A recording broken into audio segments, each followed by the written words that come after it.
বিসমিল্লাহির রহমানির রহিম। সম্মানিত দর্শক, আসসালামু আলাইকুম।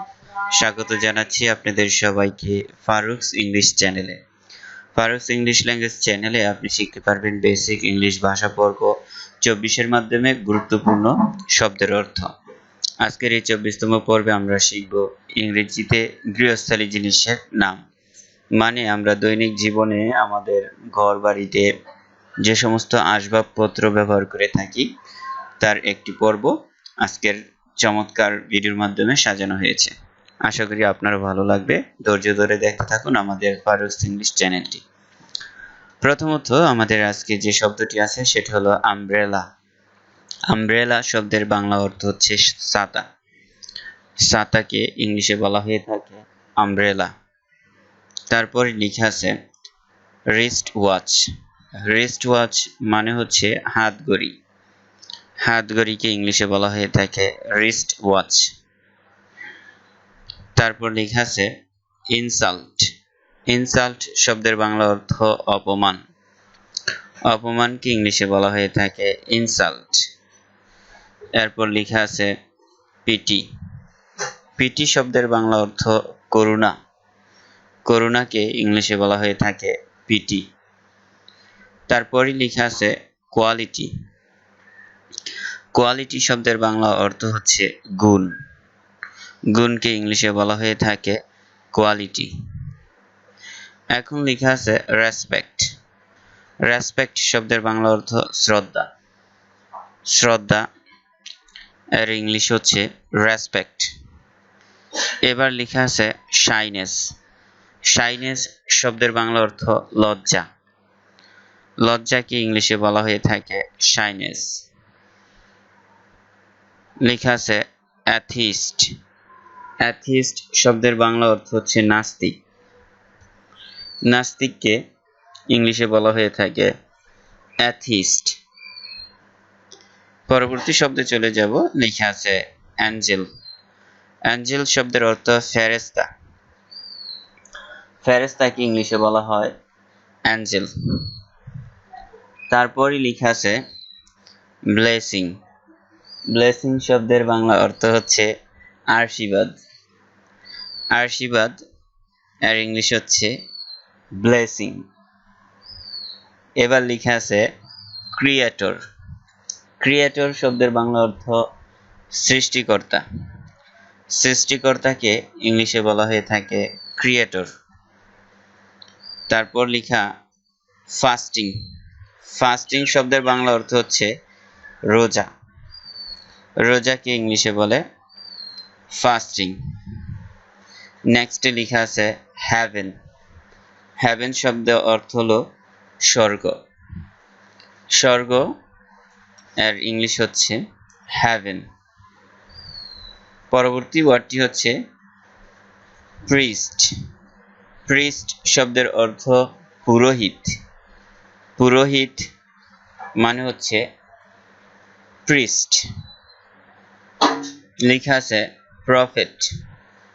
প্রফেট শব্দের বাংলা অর্থ হচ্ছে নবী। নবীকে ইংলিশে বলা হয়ে থাকে প্রফেট। এরপর লেখা আছে রিলিজন। রিলিজন শব্দের বাংলা অর্থ ধর্ম। ধর্মকে ইংলিশে বলা হয়ে থাকে রিলিজন। এবার লেখা আছে সোল। সোল শব্দের বাংলা অর্থ আত্মা। আত্মাকে ইংলিশে বলা হয়ে থাকে সোল। তারপরই লেখা আছে টেম্পল। টেম্পল এর বাংলা অর্থ মন্দির। মন্দিরকে ইংলিশে বলে টেম্পল। এখন লেখা আছে ওরশিপ। ওরশিপকে বাংলায় বলে পূজা। পূজা এর ইংলিশ হচ্ছে ওরশিপ। তারপর লেখা আছে হান্ড্রেড। হান্ড্রেড এর বাংলা অর্থ শত। শতকে ইংলিশে বলা হয়ে থাকে হান্ড্রেড। এখন লেখা আছে থাউজেন্ড। থাউজেন্ড শব্দটির বাংলা অর্থ হাজার।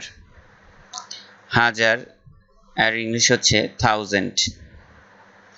লেখা আছে মিলিয়ন।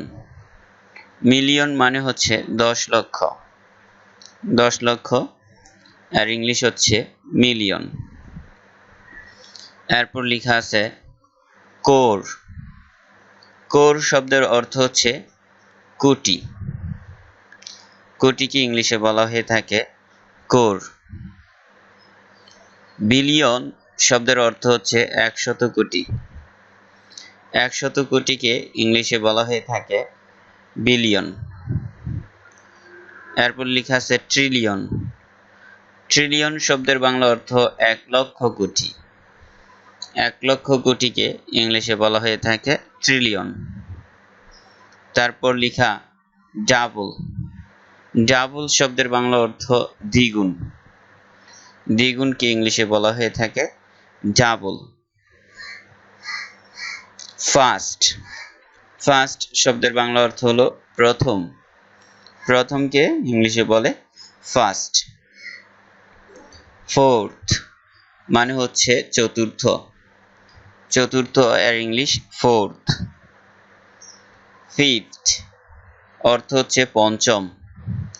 পঞ্চম এর ইংলিশ ফিফথ।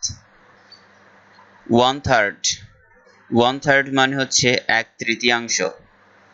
1/3কে ইংলিশে বলা হয় one third. One fourth. One fourth মানে হচ্ছে 1/4। 1/4 এর English one fourth. Sixth. Sixth মানে হচ্ছে ষষ্ঠ। ষষ্ঠ সিক্সথ। থার্ড মানে হচ্ছে তৃতীয়। তৃতীয়কে ইংলিশে বলে থার্ড। ট্রিপল। ট্রিপল শব্দের অর্থ হচ্ছে তিনটি। তিনটি এর ইংলিশ হচ্ছে ট্রিপল। তারপর লিড। লিড শব্দের অর্থ ডাকনা। ডাকনাকে ইংলিশে বলে লিড। মিরর। মিরর শব্দের বাংলা অর্থ আয়না। আয়নাকে ইংলিশে বলা হয়ে থাকে মিরর। নিডল। নিডল শব্দের অর্থ হচ্ছে সুই। সুই আর ইংলিশ হচ্ছে নিডল। পট শব্দের অর্থ পাত্র। পট মানে পাত্র। র্যাক। র্যাক শব্দের অর্থ হচ্ছে তাক। তাক এর ইংলিশ হচ্ছে র্যাক। সোপ শব্দের অর্থ হচ্ছে সাবান। সাবানকে ইংলিশে বলা হয়ে থাকে সোপ। আপনাদের সবাইকে অসংখ্য ধন্যবাদ ফারুকস ইংলিশের বেসিক ইংলিশ ভাষা পর্ব 24 দেখার জন্য। আশা করি ভিডিওটি আপনাদের ভালো লাগছে। যদি ভালো লাগে অবশ্যই ভিডিওতে একটি লাইক দিবেন। কমেন্ট করে জানাবেন আপনার মন্তব্য। আপনি কি ধরনের ইংলিশ সেন্টেন্স জানতে চান তা আমাদেরকে কমেন্ট করে জানাতে পারেন। ইনশাআল্লাহ আমরা চেষ্টা করব আপনার চাহিদা অনুযায়ী একটি ভিডিও বানিয়ে দেওয়ার জন্য। পরবর্তী পর্বে আবারও দেখা হবে, কথা হবে। সে পর্যন্ত সবাই ভালো থাকুন, সুস্থ থাকুন। আল্লাহ হাফেজ।